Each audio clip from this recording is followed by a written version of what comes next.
नमस्कार, आपका स्वागत है। दोस्तों, हर वर्ष भाद्रपद मास के शुक्ल पक्ष की पूर्णिमा तिथि से आश्विन मास के कृष्ण पक्ष की अमावस्या तिथि तक पितृपक्ष मनाया जाता है। इस साल पितृपक्ष 17 सितंबर मंगलवार के दिन प्रारंभ हो रहा है और 2 अक्टूबर के दिन पितृपक्ष का समापन होगा। पितृपक्ष 16 दिनों तक चलते हैं।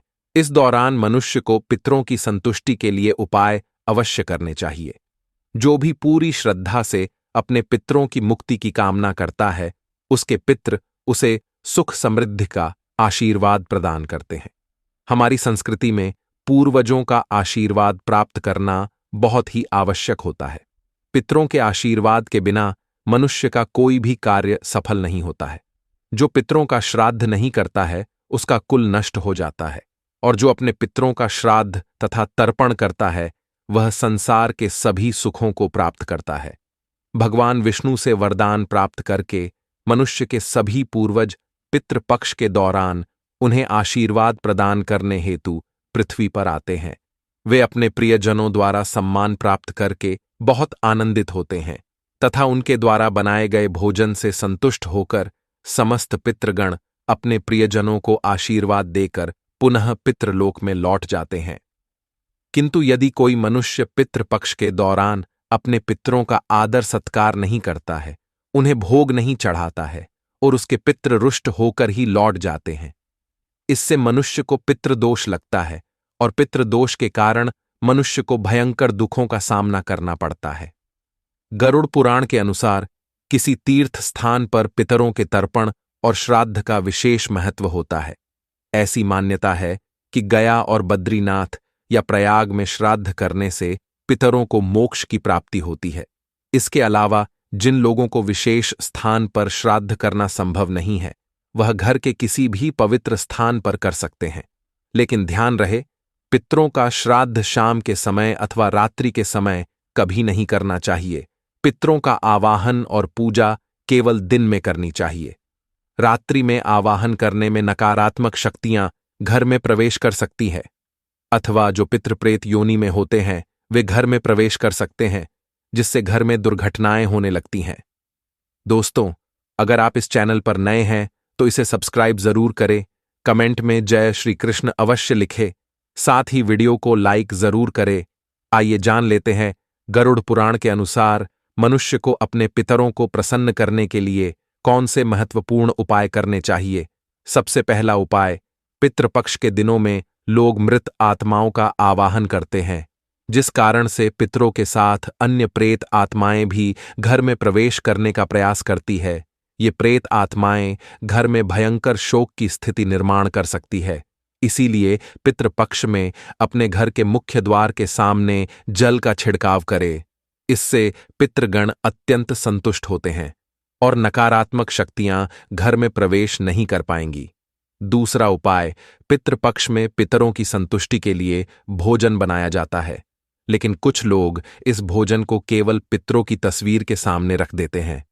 पितृ इस भोजन को ग्रहण नहीं कर पाते, इसीलिए आप थोड़ा सा भोजन गौमाता को, कुत्ते को अथवा कौवे को अवश्य खिलाए, जिससे यह भोजन आपके पितरों को प्राप्त हो सके।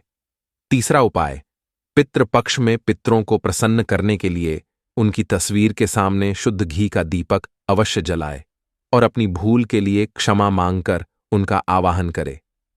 आपके पितृदेव आपकी सभी गलतियों को माफ करके आपको आशीर्वाद प्रदान करेंगे। चौथा उपाय, यदि आप किसी कारणवश पितृपक्ष में श्राद्ध आदि कर्म न कर पाए, तो पितृपक्ष में दक्षिण दिशा में पितरों के लिए एक दीपक जलाए, गौमाता को रोटी खिलाए और आप जिस किसी भी स्थान पर मौजूद हो, दक्षिण दिशा में मुख करके अपने पितरों से क्षमा मांग ले। पांचवा उपाय, भगवान श्री कृष्ण कहते हैं, जो मनुष्य अपने मृत परिजनों के लिए तिल का दान करता है, वह समस्त पापों से मुक्त होकर वैकुंठ में जाता है। इसीलिए अपने पितरों का आशीर्वाद पाने के लिए आप पितृपक्ष में तिल का दान अवश्य करें। छठा उपाय, पितृपक्ष में भूल से भी नीम का पेड़, बरगद का पेड़ और पीपल का पेड़ नहीं काटना चाहिए। इससे मनुष्य को पितृदोष लगता है। पितृपक्ष में सर्प को मारने वाले व्यक्ति को भी पितृदोष का सामना करना पड़ता है। पितृदोष से बचने के लिए पितृपक्ष में एक पीपल का वृक्ष अवश्य लगाना चाहिए। इससे सभी दोष समाप्त होते हैं। 7वां उपाय, पितरों को प्रसन्न करने के लिए पितृपक्ष में तुलसी को तिल मिश्रित जल चढ़ाकर भगवान श्री हरि विष्णु से अपने पितरों की शांति के लिए प्रार्थना करें और ओम नमो भगवते वासुदेवाय नमः इस मंत्र का उच्चारण करें। इससे आपके समस्त पितृगण जिस किसी भी स्थान पर होंगे उनकी आत्मा को शांति प्राप्त होगी। 8वां उपाय, यदि आपको आपके पितरों की मृत्यु की तिथि पता नहीं है तो आपको पितरों के लिए सर्वपितृ अमावस्या के दिन श्राद्ध कर्म करने चाहिए। सर्वपितृ अमावस्या को पीपल के पेड़ में काले तिल, सफेद फूल तथा चंदन चढ़ाने से पितृदेव संतुष्ट होते हैं। आइए अब जानते हैं गरुड़ पुराण के अनुसार ऐसे वह कौन से व्यंजन है जो आपको पितरों के लिए बनाने चाहिए। सबसे पहले है दूध और चीनी से बनी खीर। पितरों के लिए अगर आप बहुत सारे व्यंजन ना बना पाए या आपकी परिस्थिति इस अनुकूल ना हो तो पितरों की तृप्ति के लिए आपको दूध और चीनी से बनी खीर अवश्य बनानी चाहिए, जिसमें सूखे मेवे डालकर पितरों को भोग चढ़ाएं। इस व्यंजन से उन्हें सबसे ज्यादा आनंद मिलता है और वे प्रसन्न होकर ही आपके द्वार से लौटते हैं। दूसरी चीज है कद्दू की सब्जी।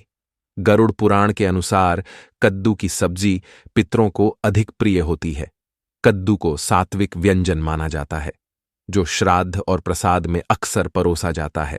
अगर आप भी श्राद्ध का भोजन बना रहे हैं तो कद्दू की सब्जी अवश्य बनाएं और पितरों का आवाहन करते हुए उन्हें अर्पण करें। तीसरी चीज है शुद्ध घी की रोटी। पितृपक्ष में पितरों के लिए शुद्ध घी से बनी रोटी अवश्य बनाएं और पितरों को याद करते हुए एक रोटी कौवे को और 2 छोटी रोटियां बनाकर गाय और कुत्ते को खिलाएं। इससे आपके पितृगण जिस भी रूप में धरती पर उपस्थित होंगे वे तृप्त होकर आपको अवश्य आशीर्वाद देंगे। चौथी चीज है पीली मूंग दाल और सफेद उड़द दाल। इन 2 दालों का उल्लेख गरुड़ पुराण में खास तौर पर किया गया है, जिसमें इन 2 दालों से बनने वाले व्यंजन चाहे वो मीठे हों या नमकीन अवश्य ही पितरों के लिए बनाने चाहिए। अगर आप उनकी श्राद्ध तिथि पर इस व्यंजन को बनाते हैं तो आपके पितृगण अत्यंत संतुष्ट होंगे। इसके अलावा गेहूं से बनी पूरी, मीठी गुड़ की रोटी, मीठे केसर वाले चावल, काले चने और बेसन से बनी चीजें भी पितरों के लिए बनाई जाए तो पितृ प्रसन्न होकर उन्हें ग्रहण करते हैं। आइए अब जानते हैं भोजन कैसे बनाना चाहिए। जैसे हम ईश्वर का भोग बनाते समय उस भोजन को नहीं छकते अथवा उसे झूठा नहीं करते हैं, ठीक उसी प्रकार से हमें पितरों का भोजन भी उन्हें अर्पण करने से पहले झूठा नहीं करना चाहिए। भोजन बनाने से पहले आपको पूरी तरह से शुद्ध होना चाहिए। बिना स्नान किए आपको पितरों का भोजन नहीं बनाना चाहिए और जो स्त्री मासिक धर्म में हो उस वक्त भी उन्हें पितरों के भोजन को नहीं बनाना चाहिए। ऐसा भोजन पितृ स्वीकार नहीं करते हैं। पितृ भोजन बनाने से पहले रसोई घर को गंगा जल से स्वच्छ कर लेना चाहिए और यदि गंगा जल ना हो तो साधारण जल छिड़क कर पहले स्वच्छ कर लेना चाहिए। उसके बाद ही भोजन बनाना चाहिए। भोजन बनाने से पूर्व इस मंत्र का जाप अवश्य करें, ओम पितृदेवाय नमः।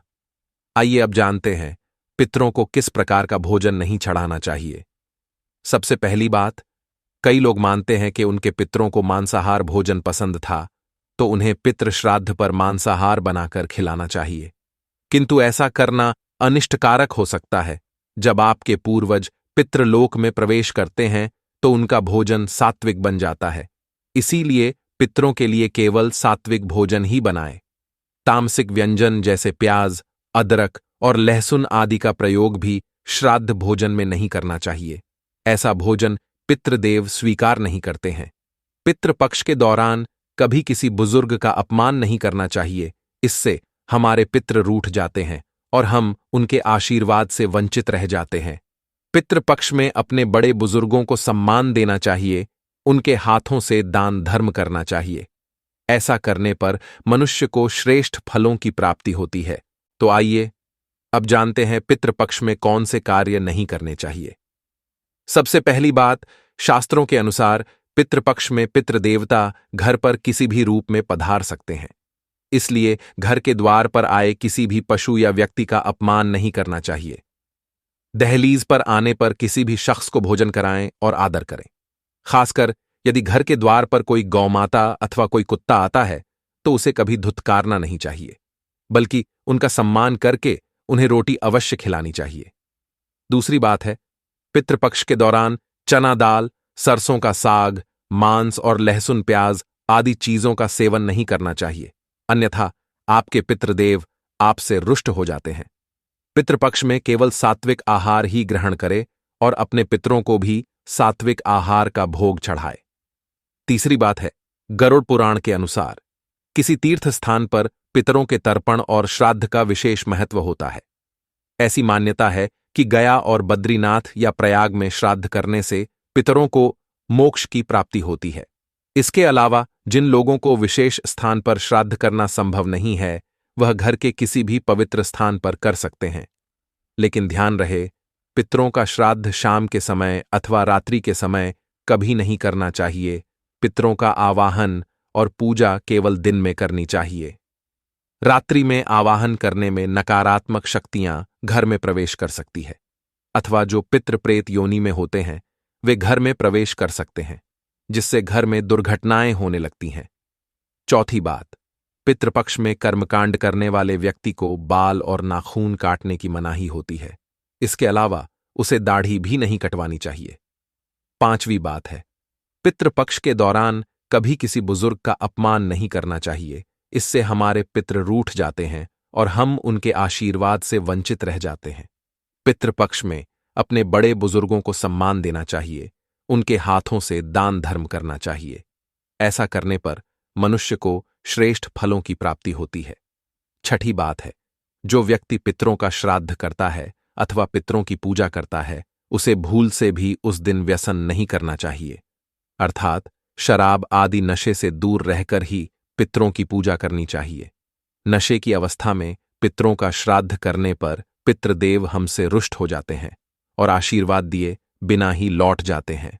तो इस प्रकार से अपने पितरों की पूजा करके आप उनका आशीर्वाद प्राप्त कर सकते हैं। उम्मीद है आपको यह जानकारी अच्छी लगी होगी। वीडियो को लाइक जरूर करें और कमेंट में जय पितृदेव और जय श्री कृष्ण अवश्य लिखें। साथ ही चैनल को सब्सक्राइब करें। आप सभी का धन्यवाद।